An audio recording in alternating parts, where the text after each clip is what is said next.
अब मुझे ये बता दें कि उन्हें मेरा ये स्क्रीन मैंने शेयर किया वो नजर आ रही है। जी नजर आ रही है स्क्रीन। ठीक है। चलें फिर अब मैं ना शुरू करने लगी हूँ। जो केस कंट्रोल के- स्टडी होती है ना, सिंपल हमें उसमें पता होता है कि ये इसमें बंदे को जो एक्सपोजर है ना, डिजीज जो है वो हुई हुई है। ठीक है। मेन जब भी हमारे पास क्वेश्चन आएगा ना पेपर में, उन्होंने लिखा होना है कि इस बंदे को डिजीज हुई हुई है। आपको जब अब बात का तो क्वेश्चन ऐसे होता है कि उन्होंने खुद ही बताया होता है कि ये केसेस हैं और ये कंट्रोल्स हैं। ठीक है। लेकिन बात का क्वेश्चन ऐसे होते हैं कि हमें खुद फाइंड आउट करना होता है कि ये कौन सी स्टडी है। तो उसमें हमेशा जब क्वेश्चन में बताया हो कि बंदे को ये डिजीज हुई हुई थी और वो कितने सालों से हुई हुई है, तो इसका मतलब कि वो केस कंट्रोल स्टडी है। अब हमारे पास केस कंट्रोल स्टडी में दो ग्रुप्स होते हैं। एक जो होते हैं केसेस और एक जो होते हैं कंट्रोल। ठीक है। जो केसेस होंगे वो हमेशा डिजीज ग्रुप होगा, और जो कंट्रोल होंगे वो उनमें डिजीज नहीं होगी। हर लिहाज से केसेस और कंट्रोल सेम होंगे। कोई डिफरेंस नहीं होगा, सिर्फ डिफरेंस होगा डिजीज का, कि जो केसेस हैं उनमें डिजीज होगी और जो कंट्रोल्स हैं उनमें डिजीज नहीं होगी। ठीक है। अब हमने सबसे पहले इस स्टडी में क्या करना है, हमने अपने केसेस को फाइंड कर लिया। अब जो बॉक्स है उसमें हमेशा आपने जब भी ये बॉक्स बनाया, आपने यहाँ पे लिखना है रिस्क रिस्क फैक्टर। ठीक है। यहाँ पे लिखना है रिस्क फैक्टर और यहाँ पे लिखना है नॉन रिस्क। ठीक है। अगर नॉन रिस्क नहीं लिखना तो आप ऐसा करें कि यहाँ पे लिख लें एक्सपोज्ड और यहाँ पे लिख दें नॉन एक्सपोज्ड। ठीक है।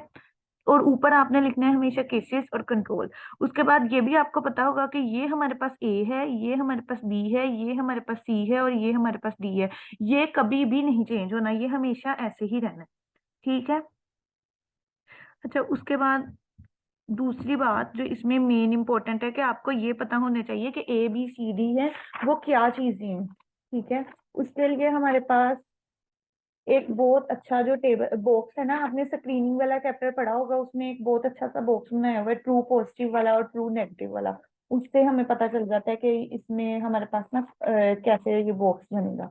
उसमें क्या करते हैं कि जो हमारे पास ए होता है ना, ये वाला ए, ये हमेशा जो है इसने जो है ट्रू पॉजिटिव रहना है। मतलब कि इसमें ये होगा कि ये बंदा जो है इसको डिजीज भी थी, वो केसेस भी है, और ये बंदा जो है उसको रिस्क रिस्क पर भी है, मतलब उसको एक्सपोज भी हुआ हुआ है, उसके अंदर वो रिस्क फैक्टर भी पाया जाता है और उसके अंदर वो केसेस भी पाए वो डिजीज भी है। ठीक है। ए में ये आ गया।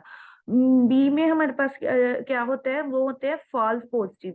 फॉल्स पॉजिटिव वो वाले रिजल्ट टेस्ट होते हैं जिनके अंदर डिजीज नहीं होती, लेकिन वो उनमें रिस्क फैक्टर पाया जाता है। ठीक है। फॉल्स पॉजिटिव वो हो गए जिनके अंदर डिजीज तो नहीं है लेकिन उनमें रिस्क फैक्टर पाया गया है। उसके बाद हमारे पास आ जाते हैं तीसरी चीज जो आता है सी। सी होता है फॉल्स नेगेटिव। फॉल्स नेगेटिव वो बंदे होते हैं कि हमारा टेस्ट जो है उनको कोई रिस्क नहीं था लेकिन उनमें डिजीज पाई गई। ठीक है। उनको कोई रिस्क नहीं था लेकिन उनमें डिजीज पाई गई। और डी, डी तो सबसे आसान है। डी में क्या होता है कि उसमें वो बिल्कुल ठीक है, ना उसमें डिजीज है, ठीक है, ना उसमें कोई रिस्क है। ए, ए क्या होता है कि ए के पास डिजीज भी है, उसके अंदर रिस्क भी है, लेकिन जो डी होता है ना उसके पास ना डिजीज होती है ना कोई रिस्क फैक्टर होता है। ठीक हो गया। अच्छा, उसके बाद नेक्स्ट थिंग जो हमारे पास मेन आ जाती है इसमें। अब आपको यहाँ ये बॉक्स समझ आ गया जो मैंने अभी तक बॉक्स समझाया है? अगर किसी को नहीं आए तो वो मुझे बता दे। ठीक है। अच्छा, नेक्स्ट नेक्स्ट थिंग जो है ना, वो हमारे पास हमने अब करनी है कि हमने केस कंट्रोल की चीजों को फाइंड कैसे करना है। अब मैंने ना मेडिकल ग्रुप के ना वो रखे हुए हैं, क्या नाम है, पास पेपर के क्वेश्चन। मैं भी ऐसे ही करती थी जब मैंने ये केस कंट्रोल वाला तैयार किया था ना, तो मैंने ऐसे किया था कि मैंने पहले एक दफा बुक से रीड कर लिया कि क्या क्या है, उसके बाद मैंने एक दो यूट्यूब पे वीडियोस देख ली। ठीक है। उसके बाद मैंने जितनी भी एग्जांपल, जितने मेरे पास पास पेपर पड़े थे ना, उसकी जितनी भी एग्जांपल थी वो मैंने सारी सोल्व की। जो बुक के अंदर एक्सेल के अंदर इतने सारे क्वेश्चन दिए हुए हैं ना, मतलब जब हम केस कंट्रोल पढ़ते हैं तो उसके बाद जो क्वेश्चन है मैंने वो सोल्व किए। ठीक है। एक एक बार नहीं, मैंने 10-10 बार वो सोल्व किए थे। ठीक है। उसके बाद जो पास पेपर के क्वेश्चन थे वो भी मैंने बहुत बहुत बहुत बार, इवन मुझे भी शुरू में नहीं समझ आती थी, मैंने खुद ही कर करके खुद ही किए हैं ये। ठीक है। अब हमने क्या करना है कि मेरे पास, अब मैं एक सिनेरियो बोलूंगी, उसमें मैं आपको सारा समझा दूंगी वो सिनेरियो, और फिर हम उसका बॉक्स बनाएंगे। ठीक है। अब वो कह रहा है a researcher study was conducted. ये मेरे ख्याल से ये कोहार्ट का क्वेश्चन है, मैं केस का निकालती हूँ। हाँ ठीक है। एक रिसर्चर है, उसने कंडक्ट की है एक स्टडी, उसने relationship between alcohol intake. Alcohol intake हमारे पास पता है कि अल्कोहल इनटेक इसमें क्या है। अल्कोहल इनटेक यहाँ पे है रिस्क फैक्टर, ठीक है। हमें पता चल गया कि अल्कोहल जो है वो यहाँ पे आ गई है रिस्क फैक्टर में, यहाँ पे लिख देती हूँ, ठीक है। अल्कोहल हमारे पास थी रिस्क, ठीक है। उसके बाद उसने कहा कि लिवर सिरोसिस, अब उसने क्या किया, लिवर सिरोसिस का फाइंड करना है। उसने हमें बता दिया, रिस्क फैक्टर भी बता दिया और हमें उसकी डिजीज भी बता दी। उसने इसका रिलेशनशिप फाइंड करना है। अब देखो, जब उसने हमें क्वेश्चन में ही बता दिया कि ये रिस्क है और ये डिजीज हुई है, इन दोनों का रिलेशन फाइंड करना है, तो हमें पता चल जाएगा कि ये केस कंट्रोल स्टडी है, ठीक है। ही टुक 70 केसेस। अब आगे हमने जो क्वेश्चन किया उसमें हमें पता चल गया कि उसने 70 जो है वो केसेस ले लिए थे, ठीक है। 70 उसने ले लिए केसेस। उसके बाद उसने कहा किसके लिए, लिवर सिरोसिस के। उसके बाद जिसमें से 50 जो थे ना, उनको वो थे अल्कोहल रेगुलर पीते, उसमें से हमारे पास 50 जो थे वो रेगुलर अल्कोहल पीते थे, ठीक है। आउट ऑफ 50 कंट्रोल्स, अब हमारे पास कंट्रोल्स कितने थे, 50, ठीक है। उसने कहा जो आउट ऑफ 50 कंट्रोल्स है ना, उसमें से 10 जो थे ना वो अल्कोहल पीते थे, ठीक है। 50 में से 10 जो है वो अल्कोहल पीते थे। अब ये हमारे पास एक सिनेरियो हो गया। ये आप ना अपने रजिस्टर पे चाहे नोट कर लें कि हमारे पास 50, ये जो है 70 जो है वो केसेस थे टोटल, ठीक है, लिवर सिरोसिस के। उसमें से 50 अल्कोहल पीते थे और 50 कंट्रोल्स थे जिसमें से 10 अल्कोहल पीते थे। ये होगी एक बात। अब नेक्स्ट नेक्स्ट हमने क्या करना है,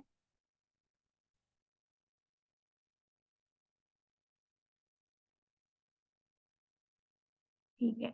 नेक्स्ट अब हमने इसको ड्रॉ करना है।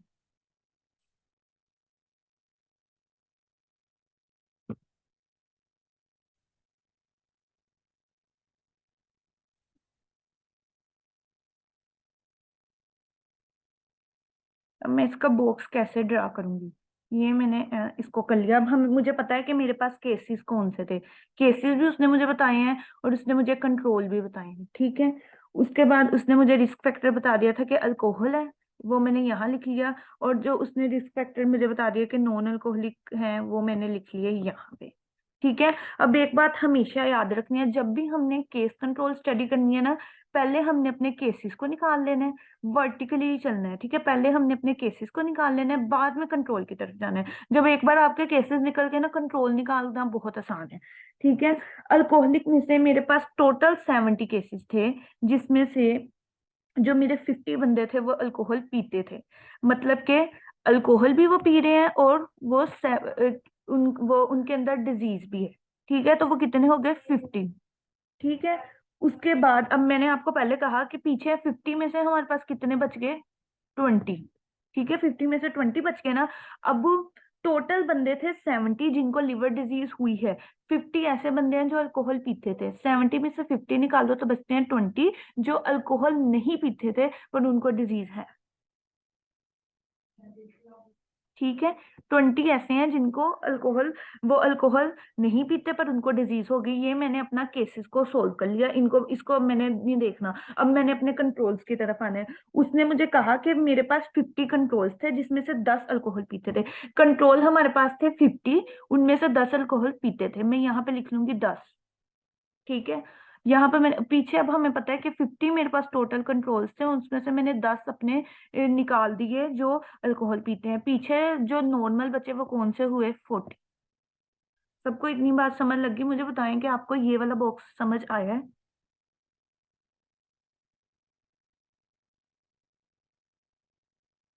हेलो।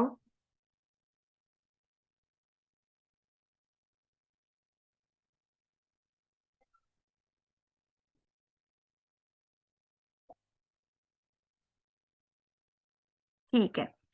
अब नेक्स्ट जो है ना, अभी मैंने सिर्फ आपको बॉक्स समझाया है, जो आगे ऑर्डर रेशियो वाली बात है ना वो मैं आपको बाद में अच्छे तरीके से समझाऊंगी, ठीक है।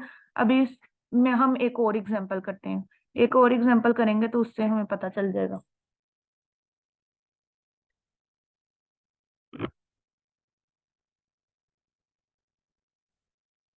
अच्छा। अब मेरे पास उसने कहा कि एक मेरे पास स्टडी है, in the history of smoking was taken to investigate the association of smoking with the oral cancer. उसने मुझे बता दिया कि मैंने इन्वेस्टिगेशन किस चीज की करनी है, ओरल कैंसर की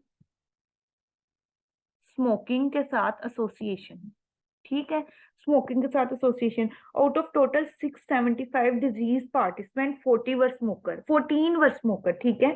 उसके बाद wear out of total 90 non disease participant 32 were smoker.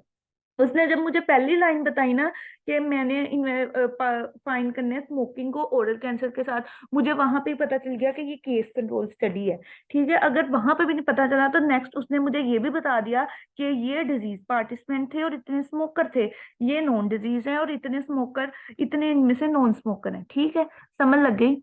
अब हमने इसका जो है बॉक्स बनाते हैं।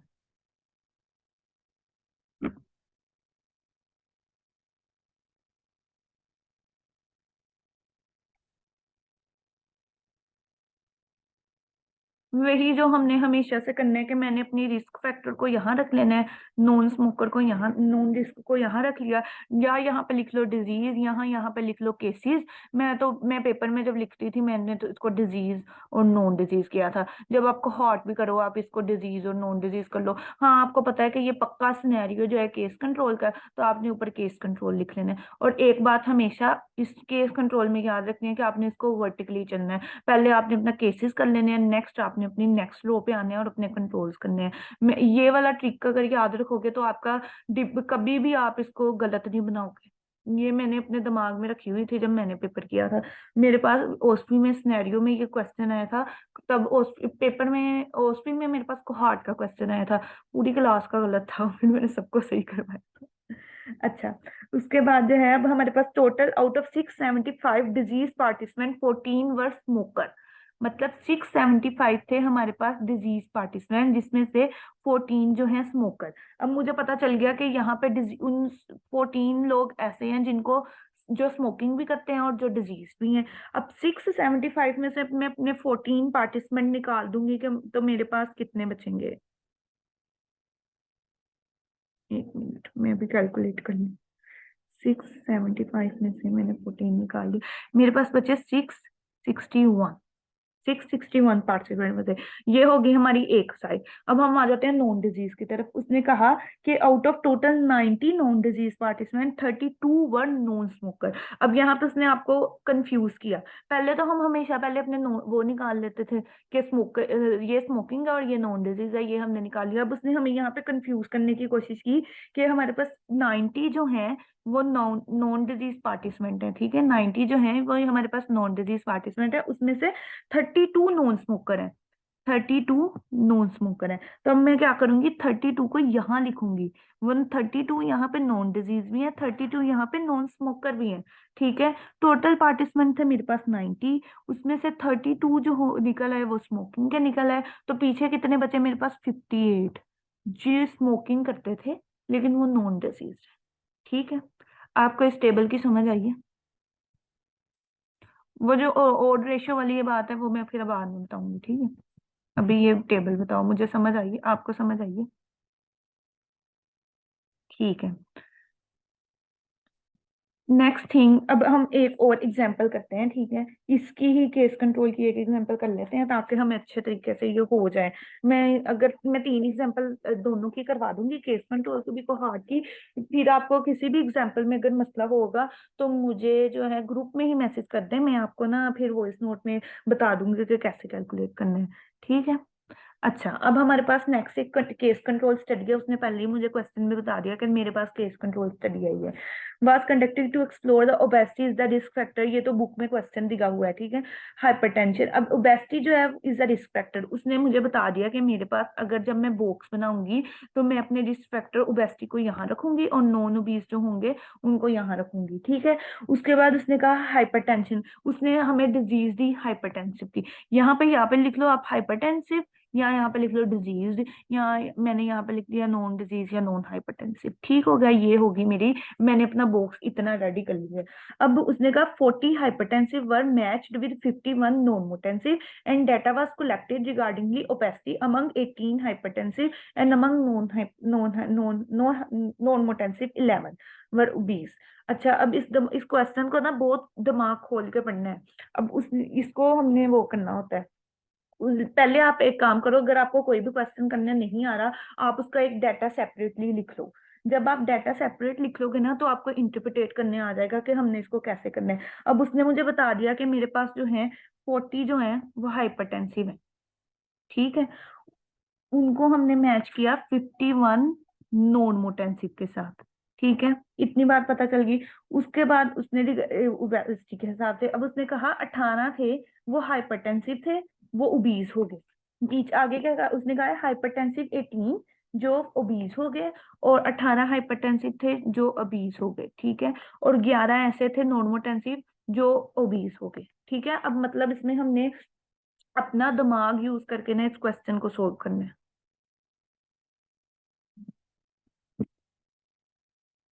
टोटल हमारे पास थे 40 हाइपरटेंसिव, जिसमें से 18 ओबीस हो गए। अब मुझे पता चल गया कि 18 जो है मेरे पास हाइपरटेंसिव, 18 जो है 40 आउट ऑफ 40 18 हाइपरटेंसिव भी है, ओबीस भी है। मैंने पहले भी बताया हमेशा मैं इधर वर्टिकली चलूंगी, कि पहले मैं इधर वाला कॉलम करूंगी फिर मैं उधर वाला करूंगी, ठीक है। अब मैंने क्या किया, मैंने लिख लिया कि यहाँ पे 18 लोग ऐसे थे जो हाइपरटेंसिव भी थे और जो ओबीस भी हो गए। अब मुझे पता है मेरे पास टोटल लोग थे 40 हाइपरटेंसिव टेंशन के, उसमें से 18 ओबीस भी हो गए और वो हाइपरटेंसिव भी हैं। तो 40 में से जब मैंने 18 निकाले तो बचे 22 ऐसे जो नॉन ओबीस हैं लेकिन वो हाइपरटेंसिव, ठीक है। उसके बाद पीछे उसने मुझे दिए थे अगला कि 51 है टोटल, ठीक है। अगले कॉलम पे जब मैं चलूंगी तो उसने मुझे कहना है कि कहा कि 51 मेरे पास लोग थे। 51 हमारे पास थे नॉर्मोटेंसिव के पेशेंट्स, ठीक है। उसमें से 11 ओबीस हो गए। मैं इस टेबल पे आ गई ना, मेरे पास 11 हो गए ओबीस, ठीक है। 51 में से मैंने 11 निकाले तो 40 ऐसे थे जो मेरे पास जो है वो हो गए, क्या नाम है, नॉर्मल भी हैं और नॉन ओबीस भी हैं।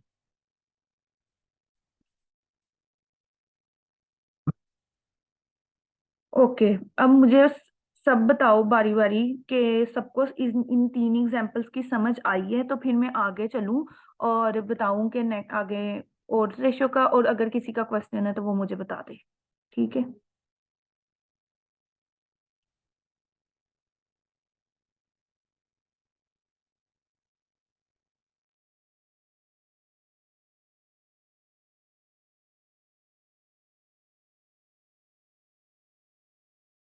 एक दो तीन चार, 4 लोग हैं, चारों मुझे एक बार बता दो कि अगर उनको समझ आ गया तो फिर मैं आगे चलूंगी, ठीक है।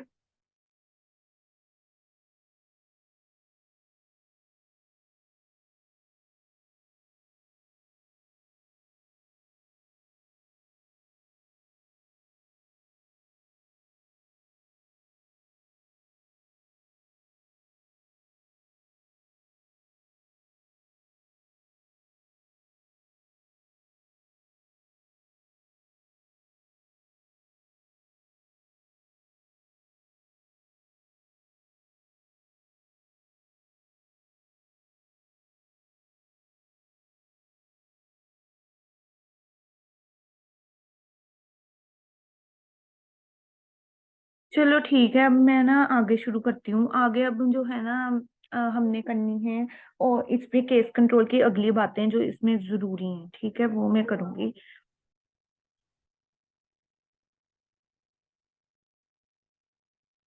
अच्छा, अब जो हमारे पास अगली बातें हैं ना केस कंट्रोल के बारे में, वो क्या है। उसमें उसने हमें कहा हुआ है कि आपने केस कंट्रोल से हमेशा ओड रेशो निकालनी है। अगर आप उसको आपको ना उस सिनेरियो की समझ नहीं आ रही और उसने लिख दिया सिनेरियो में कि ओड रेशो निकाल दो, आपको पता चल जाएगा ये केस कंट्रोल का क्वेश्चन है। हाँ, उसने ऊपर केस कंट्रोल लिखा है और कहा कि इसका रिलेटिव रिस्क निकालो। वैसे केस कंट्रोल से रिलेटिव रिस्क नहीं निकलता, ठीक है, क्योंकि हमारे पास इंसिडेंट डेट नहीं होता इसमें, ठीक है, इसलिए नहीं निकलता। लेकिन अगर तो वो कहे कि आपने इसका रिलेटिव रिस्क निकालना है तो इसको आपने फिर अब इसका रिलेटिव रिस्क के हिसाब से जो भी आपकी वैल्यूज बनती है उसके हिसाब से कैलकुलेट कर देने हैं। अब केस कंट्रोल में हमने हमेशा ओड रेशो निकालनी होती है। हमारे पास पता है ये हमारे पास ए आ गया, ये हमारे पास बी, ये हमारे पास सी, ये हमारे पास डी, ठीक है। ये हमारे पास ओड रेशो का निकालने का तरीका है कि हमने ए को कर देना है डी से मल्टीप्लाई और बी को कर देना है सी से मल्टीप्लाई। हमने ए डी को हमेशा रखना है ऊपर और बी सी को रखना है नीचे, ठीक है।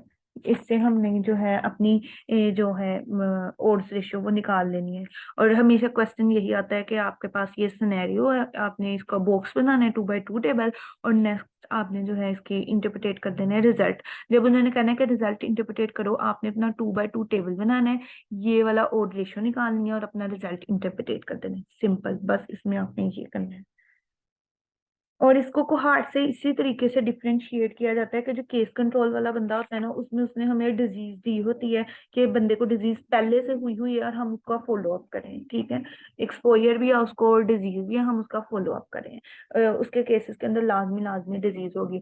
और जो कोहार्ट होता है ना, उसमें ये होता है कि आपके पास जो बंदा होता है उसके पास डिजीज भी, उसके पास डिजीज नहीं होती, वो आप उसको अपने स्टार्टिंग से रिस्क फैक्टर से फॉलो अप करते जाते हैं। उसने कहा कि हम इतने साल बाद उसको ये डेवलप हो गई, फलां डिजीज उसको इतने साल बाद डेवलप हुई, तो उस हिसाब से हमें पता चल जाता है कि वो कंट्रोल है। जब मैं आगे कंट्रोल वाला बताऊंगी ना, तो वो अच्छे से आपको समझ आ जाएगी। अब आप लोग मुझे ये बात बताओ कि अगर आपने आज ही केस कंट्रोल को हार्ट करनी है तो बताओ, ठीक है। और अब आप लोगों ने समझ लिया ना मुझसे केस कंट्रोल, तो आप अभी इसके क्वेश्चन जो है ना पास्ट पेपर में दिए हुए वो सोल्व करो। और अगर कोई मसला होता है तो फिर मुझे व्हाट्सएप कर दो, ठीक है। मैं आगे फिर मैं वो बता दूंगी। और मुझे बताओ कि अभी को हार्ट करनी है कि मैं कल को हार्ट बता दूं।